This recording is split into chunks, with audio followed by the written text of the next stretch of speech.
I'm from Cisco, as you can see.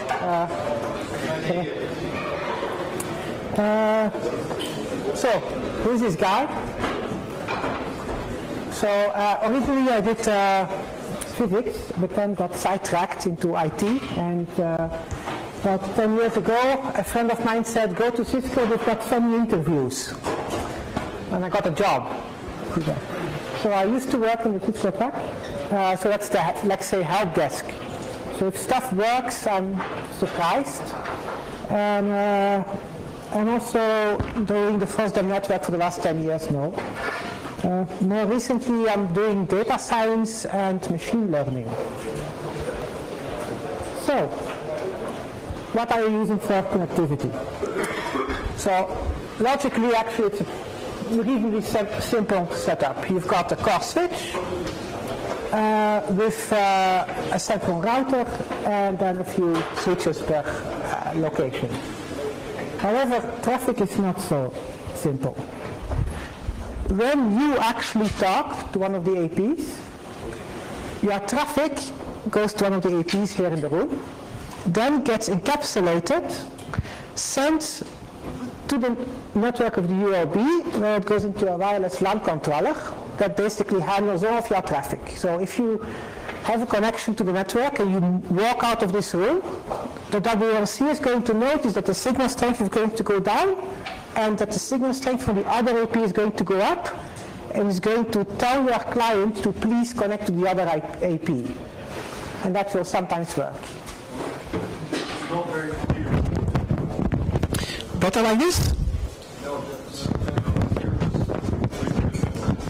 Better like this?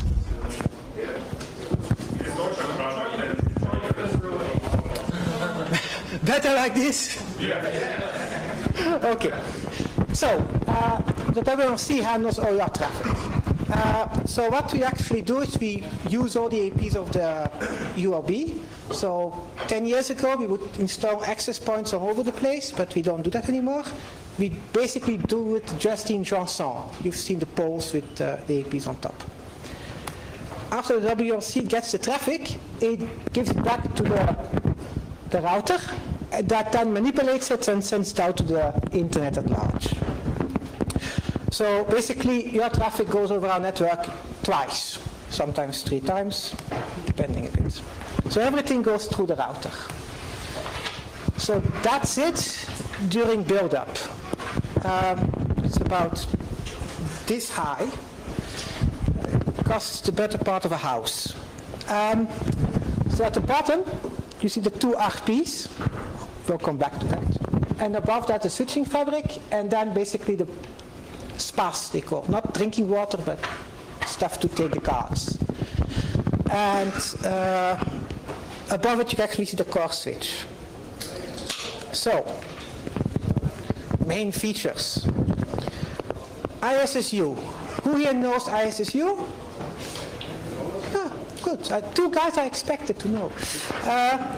So ISSU, basically, you can upgrade this, and it won't go down.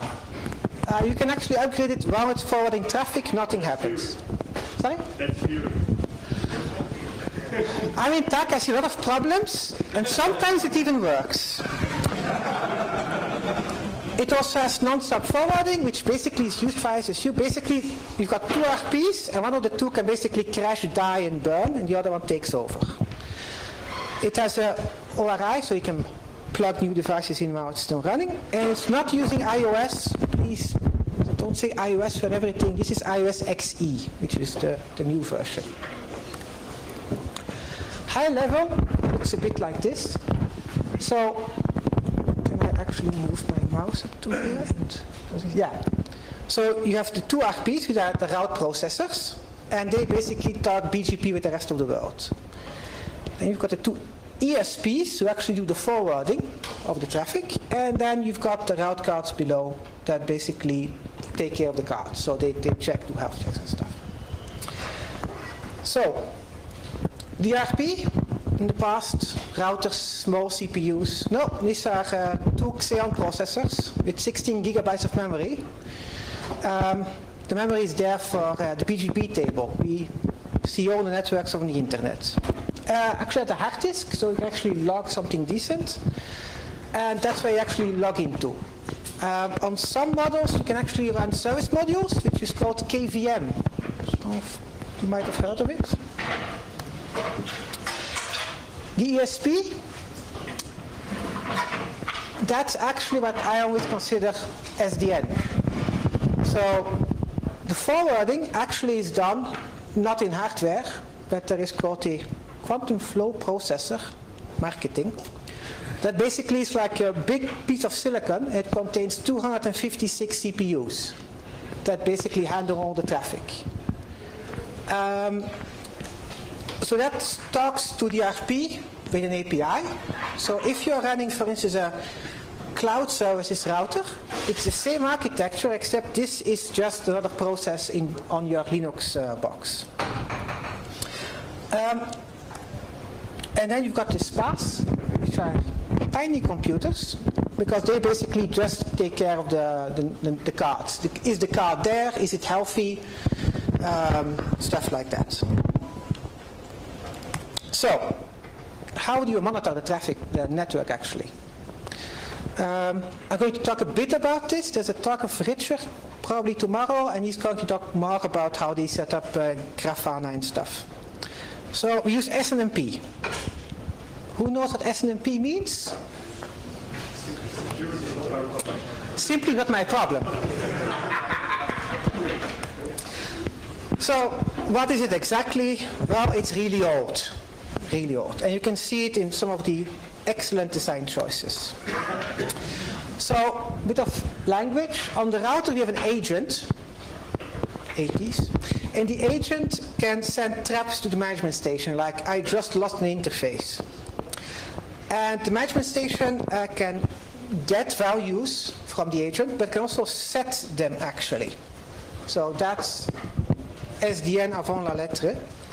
That's actually what some of our products are. Cisco Prime and stuff, they often use SNMP to set values on devices.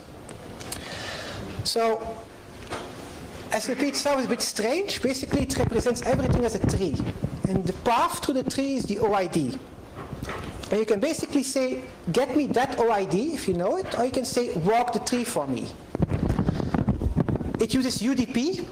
So if there's a network problem and you need to send a trap, you use UDP. So it's sure to get lost along the way. So version 1, we trust everybody. Version 2, the students are getting nasty. So let's put clear text authentication in. That didn't work, so it made version 3, which nobody's using in the secure mode because it's the custom certificate authorities. Nobody's using that. So, UID, wonderful, a series of numbers. So for that you need to translate it into something that a human can use, and that you use a MIB for. The MIB uses ASN1 syntax. So sorry for the flashbacks and painful memories. So it looks a bit like this. Just too horrid to live. So MIBs are extremely messy. On my Debian box, if I install the SNMP MIB package and I download them all and I say I want to have the Cisco ones, and I do I get one value from my WLC, that will produce 13,000 lines of errors. It will also take 1.2 seconds, just because it needs to load the MIBs and parse them. So it's incredibly bad. So basically nobody does this. They all go to the, well, people that are using Cisco devices, go to the object navigator where you can give in the name, for instance the IP address type, and you press enter, it will tell you the OID. So this wonderful set of IPs. Ooh. And it will also tell you which MIB it is and what devices support is.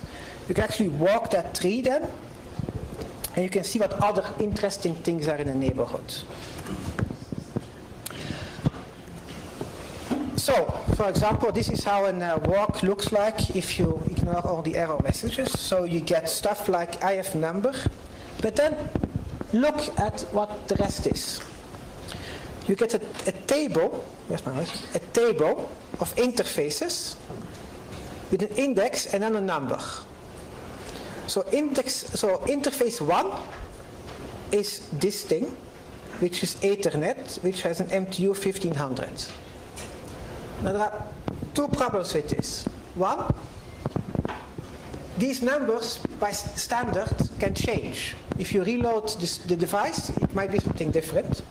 Two, it's the wrong order. The device itself doesn't keep track of its interfaces in that way. There is one block per interface with all the statistics. It's not a tree. So for 2 interfaces, this is no problem. If you've got a fully loaded Nexus 7000 with 16,000 interfaces, not nice.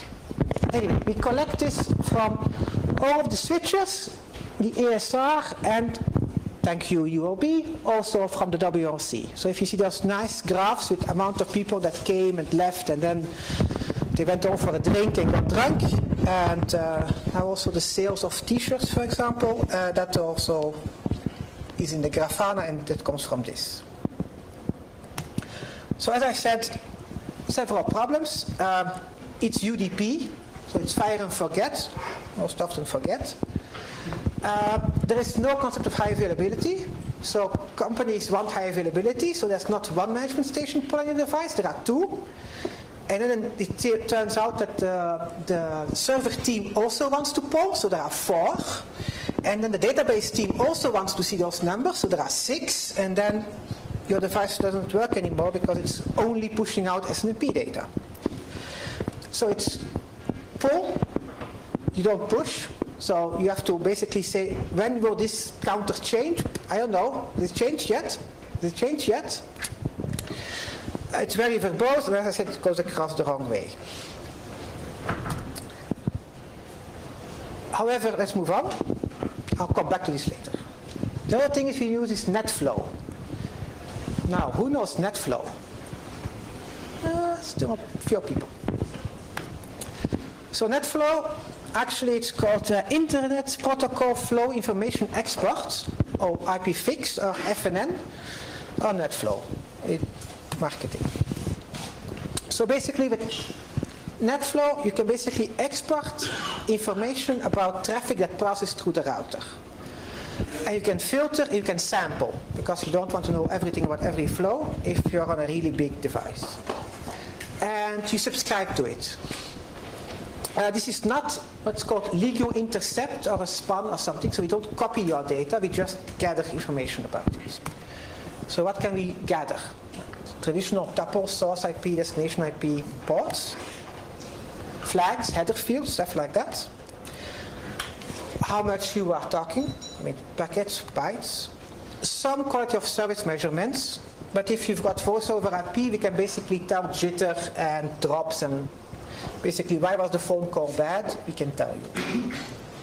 Also, if you have a BGP, we can tell you the autonomous system for the source or destination, or the path, or what was the neighbor you were using. And then you can use NBAR. Who knows NBAR? No, still quite a lot of people. NBAR basically is deep packet inspection on a router.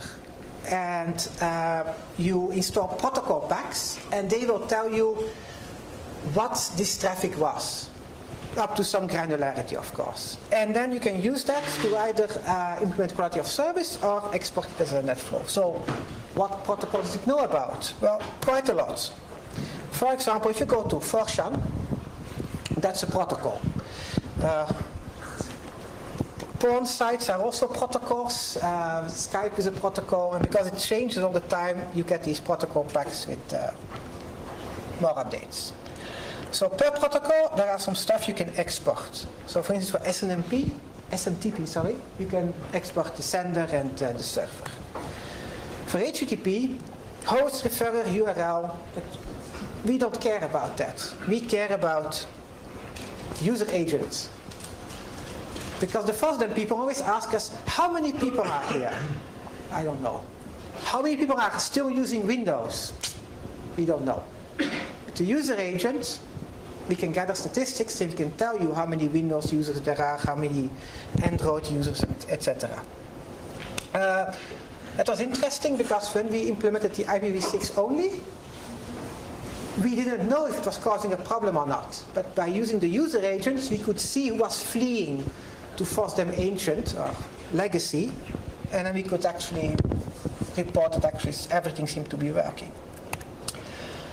So, how expensive is this all?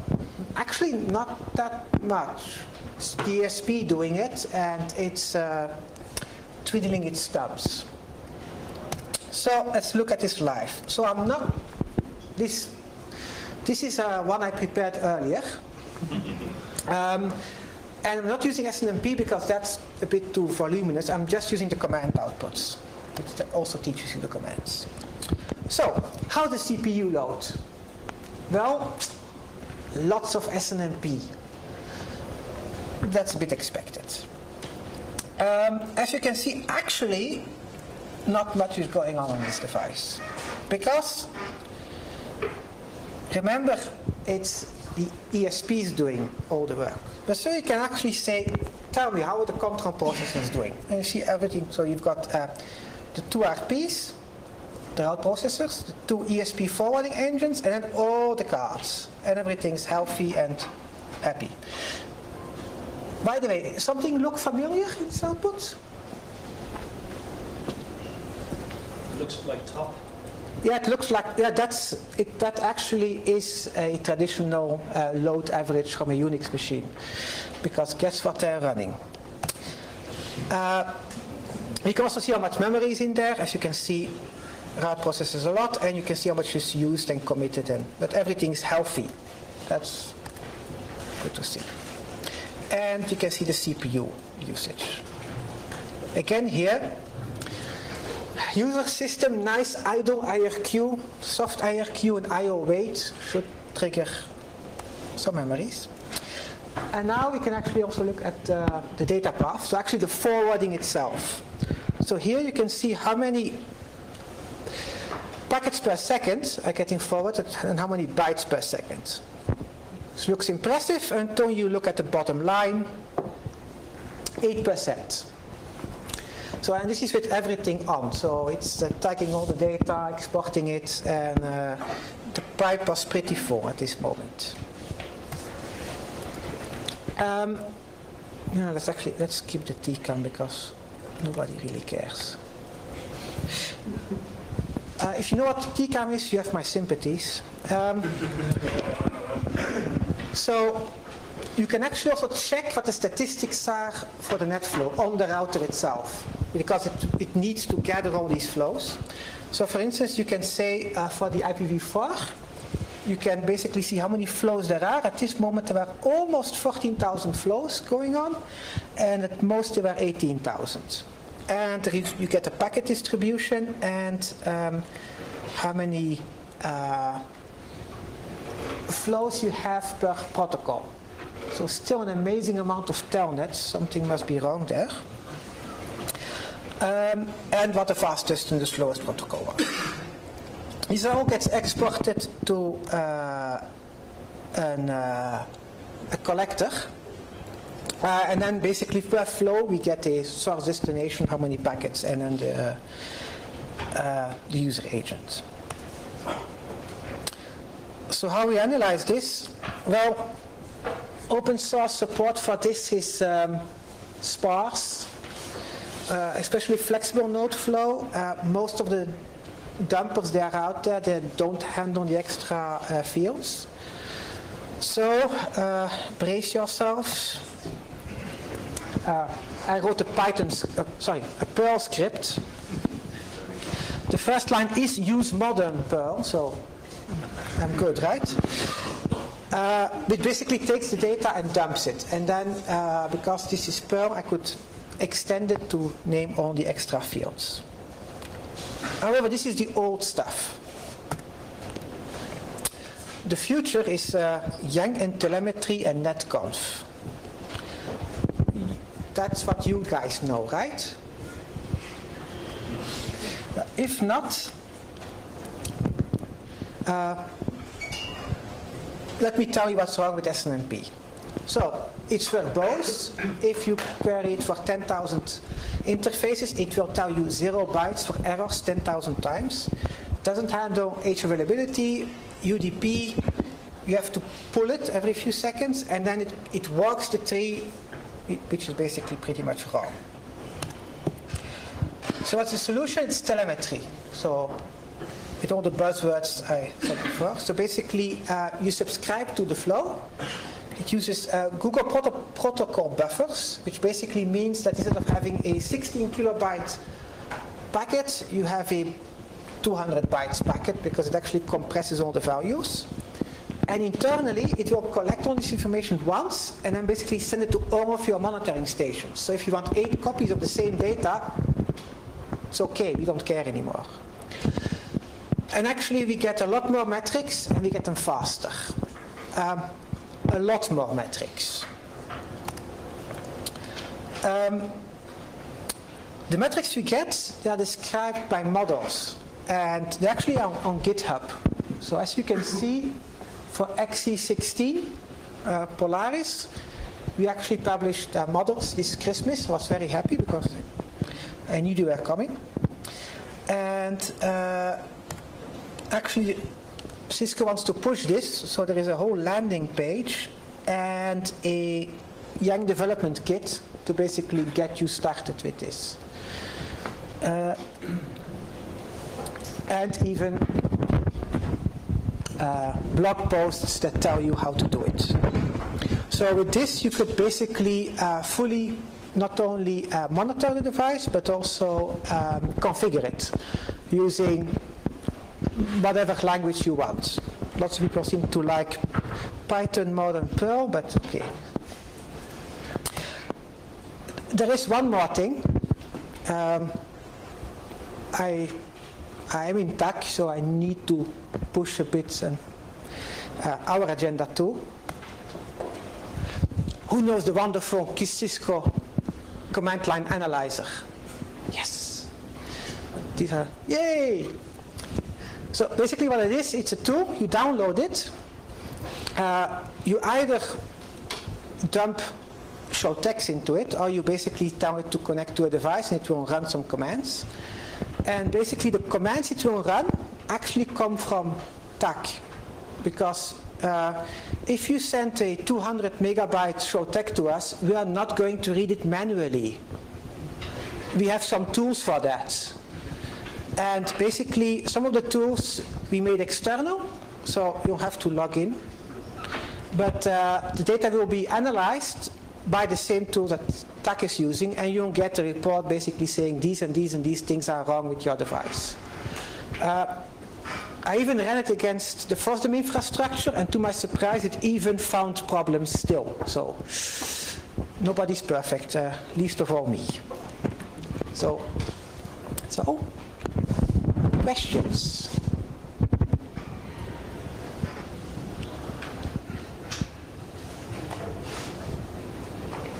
Yes. What's platform support telemetry? So the question was, what platforms support telemetry?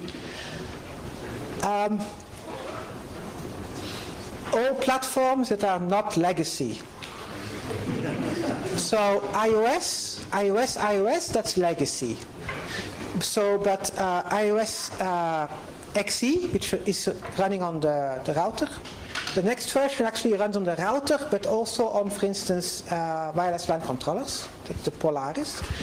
iOS XR, which is the provider iOS. So if you've got 16 racks of units and that's one router, you're running iOS XR.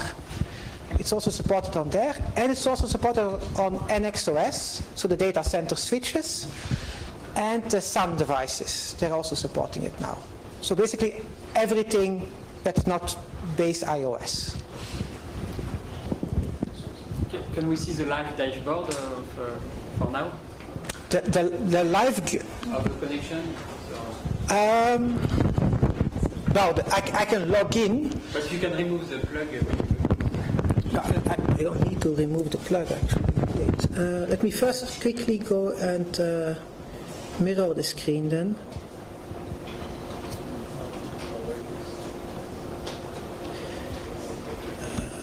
Hurrah.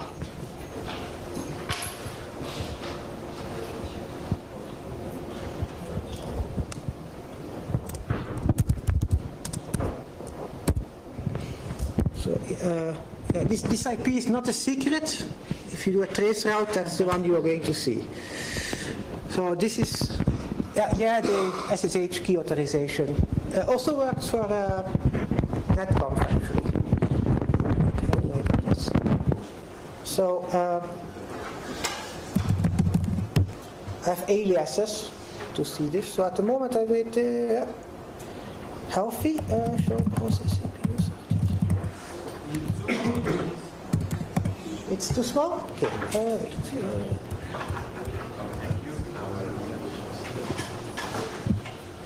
Better? Yeah. Okay. So, wait. So, yeah, SNMP is still the major cause of problems. Loads.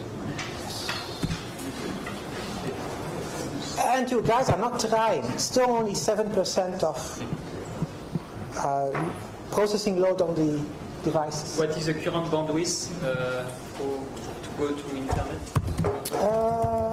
So internet is to do social interface. No. Best option ever. For 410 megabit per second. And about also 380 back. And you don't know what was the maximum today? That's what we're using SNMP for. There is history, but it's not. Both. Could be richer. Yeah, no, it's. The last question.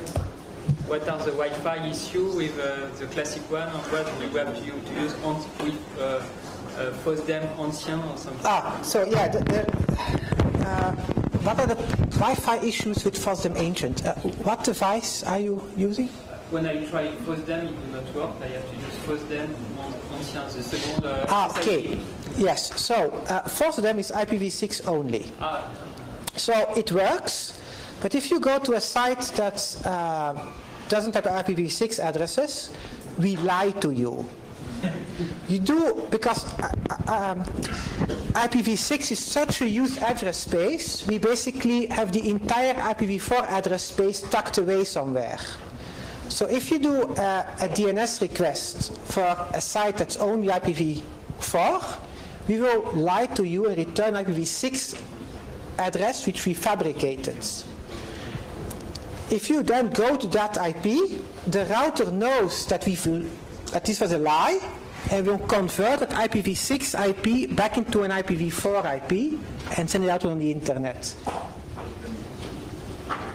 So we do like NAT, but then IPv6 to IPv4.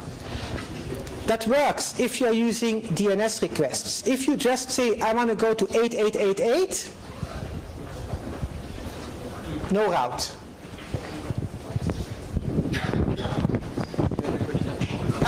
This is also why I'm happy that I run my local resolver. But in the other room before and a little bit here, there also seem to be a lot of packet loss with Wi-Fi.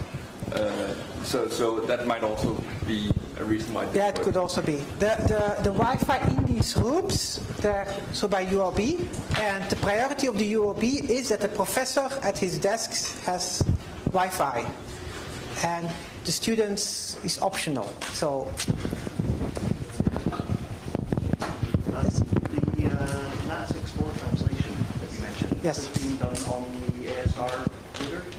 Okay, so about the NAT64. So the DNS64 is run on a server we have, but then the NAT64 is on the ASR 1000, yes. And what level of resources of the ASR does that use? Is it done using the ESP? Okay. So what resources that use? That basically is fully accelerated in the ESP. So almost no traffic hits the RP at all. Do you have an idea of what proportion of traffic goes through the NAT64? How much is translated? Ooh, so how much traffic is the NAT64?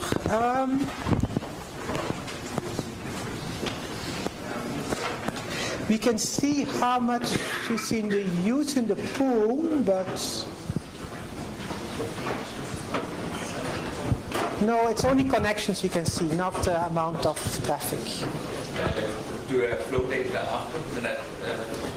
No, because you have flow data. so we only collect flow data on the inside because the outside is just too much junk. Yes. Worry about the open source projects which do something similar, like split DNS 4, 4, and 6. Yes, so if there is an open source NAT64, yes, actually the first implementation ever was on FreeBSD. I mean the DNS. And the DNS too, but now it's part of bind. It's an option in bind. You basically define the prefix and then everything's automatic.